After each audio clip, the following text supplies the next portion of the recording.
Welcome back to Uncork, Wine, Business, and Life. I'm your host, Bill Green, and we're coming to you today from our beautiful studios in Delray Beach, Florida. Now, if you followed my journey from the early days of building businesses, you know I'm obsessed with one thing, and that's the all-in mindset. It's more about than just working hard. It's having the vision to see where an industry is going before anyone else does. Today's guest is a man who lives and breathes that same philosophy at the highest level of professional sports. Brett Falkoff is an elite sports agent and a powerhouse at GSE Worldwide. In the world where the status quo is a safe bet, Brett has consistently doubled down on innovation. He's the architect behind some of the biggest brand transformations, representing stars like Sam Burns, Kurt Kitayama, and the legendary Lexi Thompson. But perhaps, most famously, he is the man navigating the career of the biggest disruptor in golf today, Bryson DeChambeau. From winning U.S. Opens to navigating the massive shift to LIV Golf and building a YouTube empire, Brett has been the strategic engine behind the scientist. Brett, we've got a lot to unpack today, from the business of sports disruption to how you manage the massive expectation of global icons while keeping your own career and personal life uncorked. Brett Falkoff, welcome to the show. Bill, thanks for having me. Glad to be here. Appreciate it very much. Good to see you. So, Brett, I know you a number of years, but I don't know you from the very beginning. The backstory that I think I remember is the fact that you were probably in about second grade and you had a golf club in your hand. Talk about when you got hooked on golf. Were you like thinking about a green jacket, or what were you thinking back then? Sure, yeah. Penn Charter High School, right? Absolutely, yeah. Penn Charter. Grew up just outside of Philadelphia in Lafayette Hill, and always had a passion for the game from a young age. I watched my dad from the other side as he was a righty, and I became a lefty. I actually picked up the golf club for the first time when I was 3. So Wow. at a very early age, and I have a young son now, and going through that process is exciting, kind of, emulating what my dad did with me when I was young. But early on, I knew I just had a distinct passion for the game because it just allowed me to, do things that I wanted to do. And I was not the biggest team sports guy. I love playing tennis and quickly got into golf even at a very young age and realized that I like to, control my own destiny, kind of where I'm going and not necessarily rely on others. So that's why I realized quickly that golf was going to be something that I was interested in. And I'm very grateful to my dad for introducing me to the game. And I'm doing the same with my son now at an early age. And golf has provided me a incredible life with my family and has really started at 3 years old. So it's pretty wild to imagine how something that was introduced to me so young today has become my livelihood in maybe not the professional manner, but as close as I could possibly get. Right. And you've, so if I remember, you and your dad were members of the Ace Club. We were members of the Ace Club. Yeah. One of the early members of the Ace Club back in 2003 when it first opened. Yeah. Yeah. And you met Jim Furyk. We did. So tell me, That's right. he's pretty iconic, right? Jim's an icon. Yeah, Pennsylvania, from Lancaster, Pennsylvania, but Yep. grew up, closer to Pittsburgh. But I was introduced to Jim back in 2006 when my dad was one of the sponsors of the Exelon Invitational that was held at the Ace Club. It was held from 2006 through 2010, and had the opportunity to meet Jim and his agent Andrew Whitlieb. And over a 4-year period of time, built a nice relationship. Had an opportunity to caddy for Jim in that charity event back in 2007. That was a lot of fun, and began to develop relationships with some of the tour pros that I had not otherwise had before. That kind of was my first foray into really getting close to people in the world of professional golf. I'd been around, PGA professionals and whatnot at country clubs and golf clubs, but never around professional golf. So that was my first foray into that, and saw what Andrew did with Jim and quickly built a relationship. And I said, being a sports agent sounds like fun, especially, being part of something that you're passionate for. So, yeah, that was pretty amazing to think that here we are, almost 20 years later, my first introduction to the world of, sports business, occurred at the Ace Club where I grew up. Yeah. Was that the point where you realized you were going to forego going for the green jacket and go for the business suit? Yeah. Well, once I watched the way these guys hit it up close in person, I realized that it was not for me. I was a pretty decent junior player and played against a lot of players that are currently on tour. And I quickly realized that my skills were not quite what theirs were. It's amazing. And I'm glad I made the right choice. Otherwise, I'm not quite sure I'd be tied to the game at all if I tried to take the professional route. But Yeah. very fortunate that I was introduced to the game at such a young age and was able to spend time around the likes of Ricky Fowler and Bud Cauley growing up, watching these guys play and seeing what talent was really like, and it ultimately really gave me an eye for talent once I got into this business later in life. Yeah, and you go to Rollins Rollins College, College, yep. and you come out, and you go to work for, Ryan Howison, Yes, who is the yep. best round of golf I ever shot, Ryan is just because just watching him, he's one of the uh, best putters I've ever seen, still to he this day. really great, Yeah, and you're in the wealth management I business, am. and I think I know you were probably bored shitless. I was bored out of my mind. I was playing a lot of golf from a prospecting standpoint. I enjoyed that part. My golf game got really good again because I played a lot of golf, but it wasn't for me. I wasn't a true salesman. I was focused on the insurance part of the business at that time. And I just realized quickly that I didn't have passion for it. And if you don't have passion for something that you're doing on a daily basis, it's going to be really hard to, wake up each and every day and give it your all. Right. So it was a good place to start. I built some really good relationships, and still continue them today. But ultimately, I realized that wasn't the career path I wanted to take. Yeah, it's kinda interesting that, I remember back in my early career and, it was probably about your age at the time, and, I had taken my company public, and, um, I lived 15 minutes from Pine Valley, Hmm. and, I started getting invites to Pine Valley because guys wanted my Yeah, business, absolutely. and I'm like, "Wow." Like, so that was a really quick lesson that don't think golf can't pay major dividends. There is no doubt about it. I've never had a better business tool, in life than golf. I mean, it teaches you so much. But Yeah, being able to play golf and build relationships on the golf course. Where else can you spend 4 hours with someone? Where you can learn about their family, you can learn about their passions and their line of work. It's very different than sitting in a boardroom or just having lunch.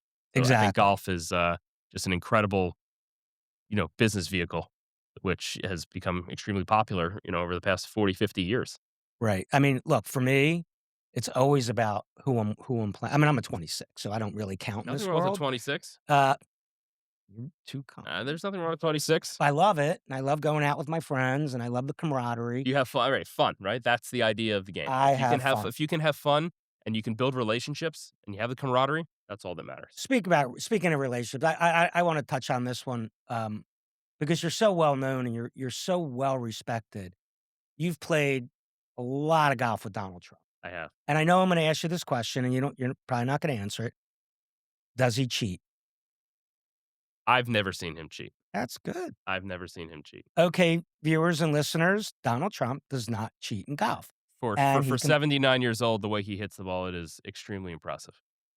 He is really a very good golfer for his age or anyone's age for that matter. But at 79, it's extremely impressive to watch. fun to play with. Oh, it's a blast. It's an absolute blast. Was it because the Secret Service is all over yet? Yeah, yeah, yeah, they're all great guys. No, it's a lot of fun. He's just a pleasure to be around for the time that we get a chance to spend, and I'm honored to have that opportunity. Yeah, Regardless of whoever the president is, I think just to spend time around someone who is part of that office is just a tremendous honor. yeah, it certainly is. Hey, so you you're kind of scrambling around, you're kind of thinking about what you're doing, and you are one scrappy dude because you get on a plane and you go down to Texas because you hear about this kid playing for SMU.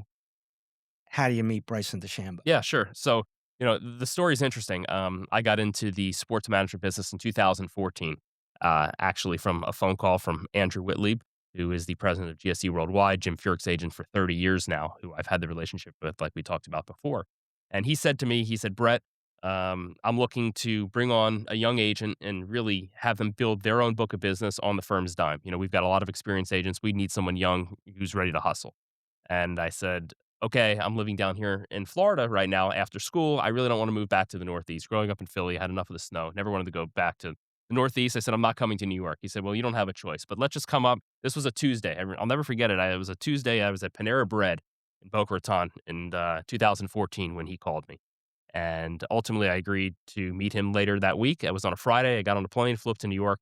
met with Andrew, and ultimately walked away with a job to join the firm at the time was called the Legacy Agency, which is now GSE Worldwide. So I joined the firm, moved up to New York against my wishes at the time, but realized that I had an opportunity to get into the world of sports management that I always had a passion for. So I did it. 2 weeks into the job, they send me on my way and they say, go out and recruit. You know what talent looks like. Go out and recruit. I said, how? Who do I talk to? What do I do? They said, you'll figure it out. You know what talent is. So my first event I ever went to was the 2014 U.S. Amateur at Atlanta Athletic Club. It was the morning of the quarterfinals. And I walked onto the driving range just as the sun was coming up. It was about 6:45 in the morning. There was one player on the driving range. And as I got closer, I saw the placard behind the player, and it said DeChambeau. Never heard of DeChambeau. I was down there on a mission to go meet Ali Schneider-Jans and Denny McCarthy, some of the top-ranked players in the world in the amateur ranks. And those are the guys I was going to focus on because that's what I was told to go do. And that's, obviously want to go for the best. Like you can right out of the box, you got to just shoot for the best. So I see this kid, DeChambeau. I start watching him swing. He's wearing this goofy hat. He's got a caddy with him who's got a pull cart, and I wasn't carrying the bag. I start watching him swing, and I'm like, wow, I've never seen anything like that. I mean, this one playing golf swing reminds me of Mo Norman. I'm a little bit of a golf. We've got a lot of whatnot. So Savant. savant, for lack of a better term.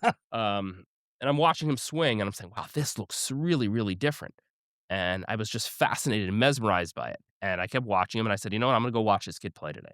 Well, went out, watched him play. He played a kid from the University of Houston who never made it on tour. Ramon Robledo was his name, and he kicked Bryson's ass that day. Absolutely kicked his ass. But I watched, and I saw something that I've never seen before in a young golfer, and that was just this unique charisma along with a very homemade golf swing. And I said, wow, if this kid, can figure it out, I'm going to stay on him. Like, I think there's something here. I looked him up. He was ranked 57th in the World Amateur Golf Ranking and 37th in the College Golf Stat at the time. So I went back. I told the guys in the office, like, there's someone I want to follow. They said, what's he ranked? And I told them they're ranked. They said, you're crazy. Like, that's not how this works. You need to focus on the best. I said, guys, I'm telling you, there's something here. Mm. I didn't introduce myself to Bryson that day because he wasn't too happy with how he played. I didn't really want to say anything. But later that night, I went back to my computer at the hotel and I friended him on Facebook. And I wrote him a message on Facebook that I still have on my phone today. Introduced myself and told him I'm an agent with the Legacy Agency and watched him play today. Didn't want to bother him, but hopefully have the opportunity to meet him at some point in time and speak with him. Never got a response, but 2 weeks later was his first golf tournament of the season, the college golf tournament of the season at Erin Hills in Wisconsin, where they've hosted the U.S. Open in the past. And I went out. I told my guys at the office in New York, I said, I'm going to go watch this kid. They said, you're crazy. You're not spending your time on the right people. I said, okay, say whatever you want. I said, I know what talent looks like. There's something very unique here. Now, back up a little bit. Bryson had a scholarship offered to him from Stanford University, but when he switched to the single length clubs in high school, they pulled the scholarship. So a lot of people are very questionable. I mean, he was a very well-known amateur golfer in California, but not necessarily in the United States, outside of California, because he didn't travel AJGA events and stuff like that. So he was well-known in California, but outside of that, he kind of was a bit of an unknown. But people, had heard rumblings in the world of golf that there's this very unique talent, playing one-length clubs, swinging on a one-playing golf swing. That was that. So fast forward to Erin Hills. I arrive on Sunday, the practice round, and I'll never forget it like it was yesterday, where I'm standing near the putting green and I see Bryson walking over the hill from the driving range, and I go up to him and take my hat off and introduce myself. I said, Bryson, Brett Falkoff with the Legacy Agency. Pleasure to meet you. I friended you on Facebook. And he said to me, oh, I saw your message. I'm so sorry I didn't respond. It's really nice to meet you. You're the first agent that's ever approached me. He's like, you look kind of young. How old are you? I said, I'm 25. I said, I may look young, but, I may look young, but I know plenty. And he kind of chuckled and said, well, thanks for coming out to watch me. Long story short, I stayed the first day. He played really well. I think he shot 4 under par. Second day, he shot 3 under par. And I called the office and said, guys, I'm not leaving. He's got a chance to win this golf tournament. It's 3 days in college. Lo and behold, he wins the first tournament of the season. I go back to the office and say, guys, I'm telling you, there's something here. And that was my start of essentially, for lack of a better term, stalking Bryson DeChambeau for the next 19 months. And I was the first one in. And I built key relationships with those that were closest to him, which positioned me for success when it came time for Bryson and at the time his team that he had assembled around him to make this decision as to who to choose as his agent as he entered, professional golf. Obviously, he had a lot of success. After I started following him, he won the the NCAA championship in 2015 at the Concession Club in Bradenton, followed by later that summer, he won the U.S. Amateur at the Olympia Fields in Chicago. So agents came out of the woodwork. They just started jumping on this guy like And crazy. everybody, all the big Everybody, agents, right? Mark Steinberg, Tiger's agent, Jay Danzy, Spieth's agent, Steve Lloyd, Phil Mickelson's agent. Here I was, a 26-year-old kid at the time, at the end, with no experience in the business, with no clients. And ultimately, his team took a chance on someone who was hungry to go out there and, help build this kid's career. So I'm forever grateful to all those individuals and to Bryson for giving me the opportunity. And we sit here, 10 years later, building a very, very unique sports, empire, for lack of a better term, for an individual athlete. And it's been a ton of fun, and I'm incredibly grateful to be a Yeah, part of but it. going back to how you were tenacious and you didn't give up. No, I You, didn't you, give up. you saw something, and whether it's being a sports agent or any kind of business, right? You can't give up. You got to keep going for it, and you got to work your ass off. And look, what would have happened, Brett, if he said, "Hey, Brett, I like you a lot. We built up a nice relationship, but I got to play a safe bet. I'm going to go with Phil Mickelson's." I would have understood. Here I was, a 26-year-old kid with no experience and no clients. Yeah, Um, who knows where I'd be today? I think about it often. Like, yes, I've worked hard. I put myself in great position to be successful, but things have to, go your way. There's definitely luck involved in life. There's luck involved in business. The chips have to fall your way, and I'm the grateful they luckier did. the harder you work, the luckier you Harder you get. work, the luckier you Right? get. You got to position yourself for success. So, but it's been an incredible journey, and I've got to do things I could have only dreamed of. So, and from my perspective, we're just getting started. I think, we'll call it the first 10 years chapter one, and we're excited about chapter two. Yeah, he's still a really young guy, right? He's only 30. What is he? 32 years old. So he's really not that old. But Yeah. in terms of golf, he's a veteran now. Oh, he's totally a vet. Now talk about, why he's called the scientist. It's kind of an odd name Yeah, for a sure. golfer, So, right? he, believe it or not, today he doesn't even like to be referred to it as a scientist. He prefers to be referred to more as the entertainer, because he feels that he's providing great entertainment for the fans and those that watch him on YouTube. And he's really morphed into almost an actor, for lack of a better term. And he's done an amazing job, even though that's who he is. He entertains and inspires. Um, you know, the scientist early on, because he did so many things that were surrounded around physics, unlike people have ever seen before in golf. So he was branded the scientist. But after, I would say 5, 6 years into his career, he realized that he didn't want to be the nerdy scientist. He wanted to be different, but in a quote unquote cool way. He wanted to entertain, educate, and inspire. Those are the three sort of key words that he uses throughout his career: entertain, educate, and inspire. And that's essentially, what he focuses on every single day when he wakes up. So, Yeah, that's yeah, amazing. he's definitely more from the scientist to the entertainer over the past few years. I love watching him. I mean, I used to not It's watch must golf see unless TV. unless Tiger was playing, and now it's kinda like, if Bryson's playing, I'm definitely picking it It's up. must see TV. So I picked up a golf club for the first time in 1995 and quickly learned that this was probably not gonna be something that I'm ever gonna really be good at. So in 1996, I started collecting fine wine. So let's just step back a little bit away from golf, and we'll talk a little bit about wines. I own a winery in New Yeah, Jersey called Saddle Hill, but let's taste a little wine great, right now. It's the one on your left. perfect. It's a 2000 Lynch Bage. It's a Bordeaux wine. I think you're gonna love it. It's I know you're not a big drinker, Not a big but drinker, every but once in a while, you and Amanda will have a little bit of wine, right? beautiful. So, this is a really expensive bottle of wine. It's dense. You could see it's the color of this Mhm. thing, and it's got great tannins, and I think this even at 2000, this wine, it's so velvety right now. I think we got another 10 years to drink this thing. That's amazing. Tell me a little bit about Saddle Hill and, like, your experience so far. We could jump right there. So, talking to passion, wine's been a passion of mine, and I'm a follow your passion kind of Sure. guy.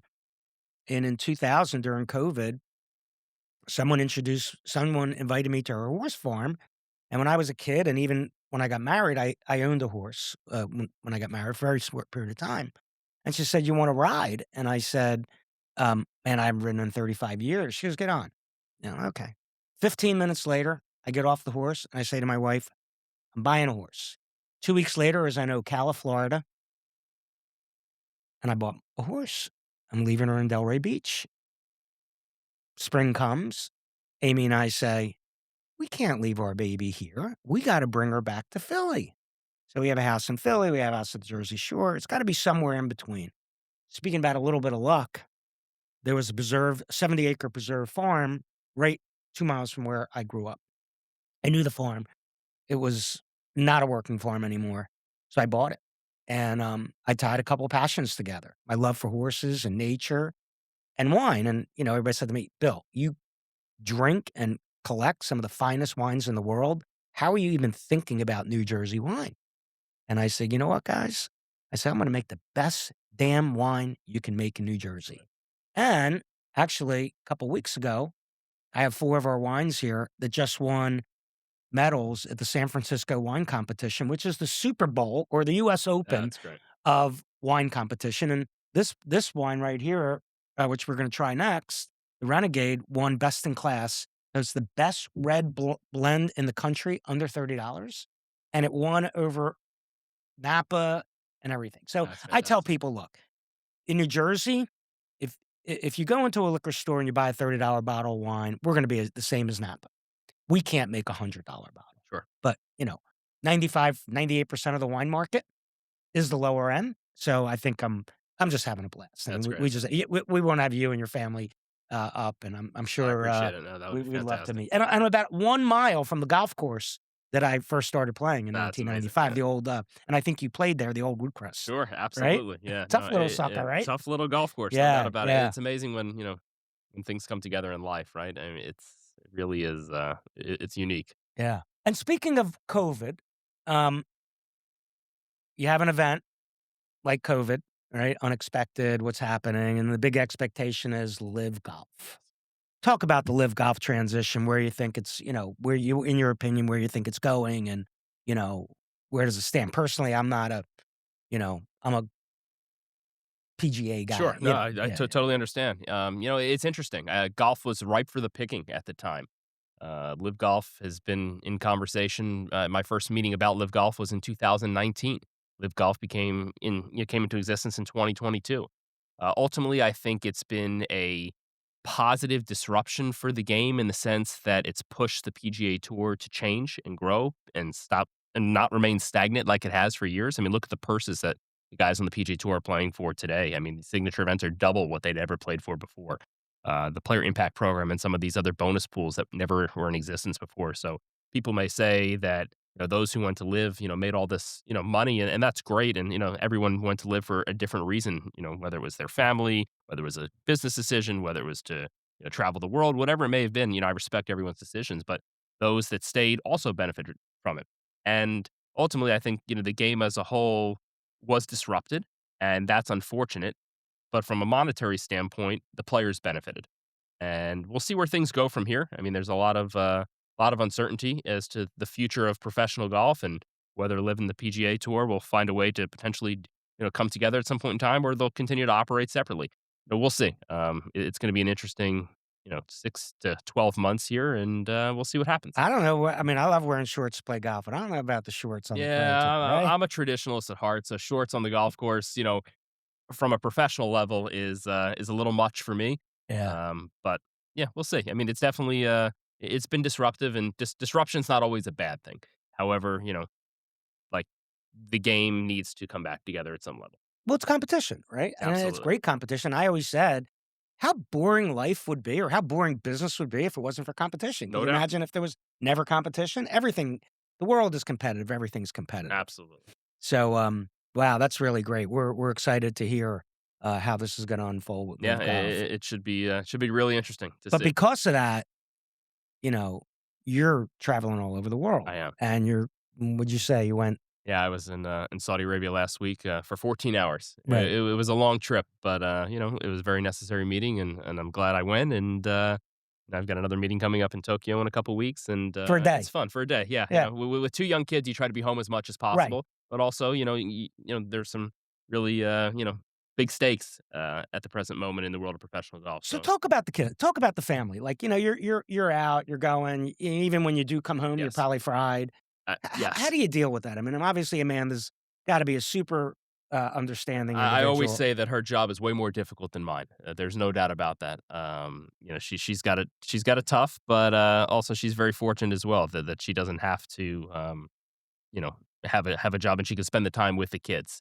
But, it's a lot of work. There's no doubt about it. It's hard for me to be away from the kids, and I wanna be with them and spend as much time as possible. However, my career, I refer to it as a career instead of a job. It's demanding. It's 24/7, 365, takes me across the globe. Very fortunate to do it, but it's hard. And finding that balance between the family and work is something that's been a challenge over the years, and I continue to strive each and every day to be better at. But it's always gonna be a work in progress because you wanna provide for your family. You wanna do everything you can to, make sure that they're comfortable and happy, and I'm providing the attention that my children need. But at the same time, I have a job to do. So it's finding that balance, and it's tricky. So you're out with the kids, you're at the playground or whatever, cell phone rings, you pick it up. It does, yeah. Like it never stops. My phone is attached to me at the hip, whether it's the middle of the night or it's 3 o'clock, on a Saturday afternoon, hanging out with the kids. It's just it's the job I chose. It's the career I chose. I'm very grateful for it, but you know there there are there's some difficult times that you have to be present with the family, but at the same time, I have a very demanding job. Right. I've got to be there for my clients, and it's the client services business. And ultimately, we're dealing with some major things in sports today. So Yeah. And there's a you're and lot you're going and on. you're blessed that your family understands, and Absolutely, one of my, close friends is Leon Rose, former sure. agent, kinda came up the same way Yep, you did, scrappy, and then now he's president of the Knicks, and his wife, Donna. I mean, I used to say, "Wow, how do you do all this?" I mean, he's traveling all the time, and it takes a toll, and pays dividends, and hopefully the family will realize it was all for absolutely. No, we'll, their we'll we'll good. have great stories later, and eventually, hopefully, my son as he gets older will be able to travel with me and experience some of the things that I get to experience, and my daughter too, if that's what she chooses. But we'll see. It's a lot of fun. Yeah, maybe we like Tiger and Charlie. Yeah, I could only wish that my son is, can play like the Woodses and doesn't take after his dad. Oh, So, man. Hey, so I wanna talk about a rising star. You've managed Lexi Thompson, yes, was just at my club a few weeks ago since 2020. How do you manage a great brand like Lexi, compared to, like, the Sam Burns and the sure. Kurt Yeah, Kitayama? I mean, Lexi's fantastic to work with. We've worked together almost 6 years now. I've known her since 2016 when Bryson turned professional. They were both part of Cobra Puma Golf. So we, developed a relationship, played out of the same club at Trump International. So I've just known her for a long time. During COVID, we started to play a lot of golf together. She decided to make a change in her career and switch agents, and I was fortunate enough to be the Mm, beneficiary of that. And so it's been a different part of Lexi's career that I'm been managing compared to the start at a young age, having a tremendous amount of success. She's still extremely successful on and off the golf course, but it's different. She's in a different stage in her career as she's closer towards the end, where working with some others, from the start, whether it's Sam Burns, who I've worked with now for 9 years, who's just a fantastic he's doing guy, great. great player, and he's got really big things coming here in the near future. And it's a lot of fun, but it's different styles of management because people are in different places in their career. Yeah. Talk about I mean, Bryson happens to be in an amazing physical condition. I saw Lexi a few Yep. weeks ago. She's an amazing specimen. I don't think people realize how much work golfers put in to their Yeah, physical no, people don't have uh, any idea. A lot of times I'll hear people say, why isn't Bryson playing this? Or why isn't Sam playing? Why isn't Bryson playing? Why isn't Lexi playing? Why don't they play every week? I don't understand. It's just golf. It's so much more than golf. I mean, the fitness routines and the amount of time they spend on their body and on their mind is so demanding. And it's really not different than any other sport, how hard they work today. I mean, Tiger Woods, and he really changed the sport and, you have to be a real athlete to play at the highest level. If you go out on the PGA Tour or live and you see all the different equipment that they have, that these guys, from cold plunges to, you name it. I mean, like these guys are athletes. They're no longer, looking like they're overweight out there slumping around smoking cigarettes playing golf. It's not that anyway. These guys are real guys and gals are real athletes today at the highest level. So it is physically demanding on the body and the mind. so John Daly wouldn't make it today? John Daly would definitely have some trouble today in the modern day professional golf. There's no doubt about it. I used to laugh. I said, "This is not it. This is not athletics. This No, is not no, no, athletics," right? and, he's the perfect example of, like, golf's not a sport. I've heard that forever. Well, I think people can put that aside and realize you look at the guys out there today. I mean, these guys are athletes. I mean, look at the way Lexi's built. Look at the way Bryson's built. Rory McIlroy, Scotty Scheffler. I mean, the best players in the world. I mean, these guys are physical specimens. Yeah, they really are. So, how do you how do you decide, this is about the talent side. How do you, when you see somebody, how do you know, replicate what you did when you saw Bryson and everybody said, how do you know when to go all in on a player? So, it's been interesting. I have not really recruited in a while. I have a young guy that I work with, Ben James, that I was very fortunate that I work with another agent in the business on. We've partnered with Ben, who's a tremendous talent out of the University of Virginia, number one in PGA Tour University, will turn professional in May. But I really haven't recruited in a while.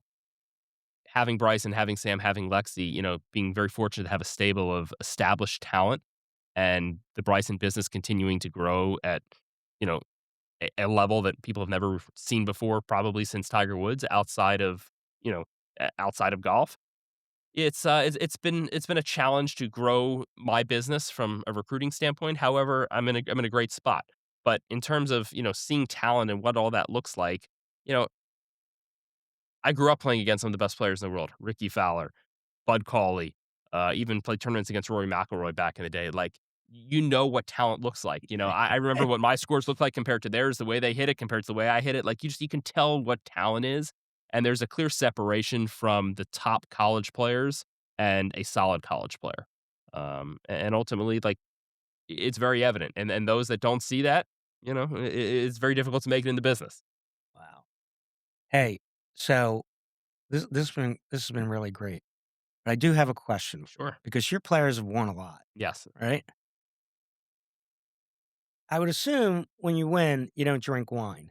No, I'm not a All right, but we're drinker, going to try so this let's next one. try it. This is Let's the do it. Renegade. This is the Perfect. one that won Yep. Best in Class in San Okay. Francisco.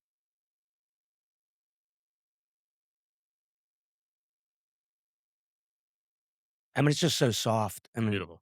right? It's light. It's Yep. soft. To me, I actually, this was the wine I drank during the Super Bowl. Really? Okay. I think it goes good with pizza, Yep. wings, Yep. kind of anything goes. No, But that's great. so when one of your players get a Yep. big win, How do we celebrate? how do you celebrate, Brett? How do I celebrate? Well, I typically call my wife and kids with tears in my eyes because I'm just so happy for the success that they've had, and ultimately, just amazing to be part of something. And that's what's like. People are often say to me, well, you didn't hit a shot, but like, why are you so happy? I'm like, because it's just when you're a part of a team, it takes a village to put these shows on week in and week out. And when you're a part of a team, like it's very rewarding, when they win. So how do we celebrate? Typically go to a really good dinner afterwards. But Bryson's 2 U.S. Open wins. We've had some good times, and we've traveled we had some nice parties afterwards, and yeah, it's just great to be a part of. We're very fortunate to Yeah, so nothing crazy. nothing crazy. Yeah, No, yeah, no. guys Oh, don't go to Vegas no, and no. My guys aren't big gamblers. They're not big drinkers. They like to enjoy life, but probably on a more reserved level than yeah. You most. see, that's the problem with the wine business today. The younger folks are not drinking Uh, that much. They're doing all the right things for their body and yeah, their mind, and us poor old guys have to drink all this wine. that's okay. That's all right. It's good to enjoy. Good Brett, to enjoy. I've known you for a number of years. This has just been fantastic. You've actually been one of my favorite guests Thank out you. of I 30 appreciate so it. far on Uncork. No, I appreciate it. You're the man. Pleasure. Just No, great being keep, with you. keep Thanks for up the having me great on. work. Thank you so much. I You're appreciate it. terrific. Congratulations on everything with the wine. It's awesome Thank you stuff. very much. So, hey, this is wrapping up from Delray Beach, Florida, Uncorked Wine, Business, and Life with Brett Falkoff. We'll see you next time.